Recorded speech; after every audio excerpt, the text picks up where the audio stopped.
Hello বন্ধুরা, এই মাছটাকে চেনো, অনেকেই চেনে অনেকেই চেনে না। এই মাছটার নাম লোটে মাছ। তো আমি লোটে মাছের চপ তৈরি করব। প্রথমে মাছটাকে ভালো করে ধুয়ে নিয়েছিলাম, পেঁয়াজ রসুন আদা টমেটো কাঁচা লঙ্কা পেস্ট করে নিয়ে ওটাকে ভালো করে মেখে নিয়েছিলাম। মেখে নিয়ে ফ্রিজে কিছুক্ষণ রেখে দিয়েছিলাম। রেখে দেওয়ার পর এই যে আমি একটা ব্যাটার তৈরি করে নিচ্ছি। ওর মধ্যে কর্নফ্লাওয়ার একটু ময়দা দিয়েছিলাম, তার মধ্যে হলুদ নুন পরিমাণ মতো আর ধনেপাতা কুচি আর গোলমরিচের গুঁড়ো দিয়েছিলাম।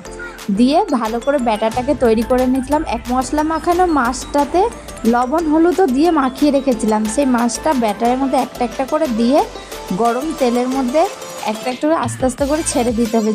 কড়াই তেলটা না বেশি গরম হয়েছিল না বলে একটুখানি লেগে গিয়েছিল। তো তেলটা ভালো করে গরম করে নিয়ে ছাড়লে পরে এটা লাগবে না।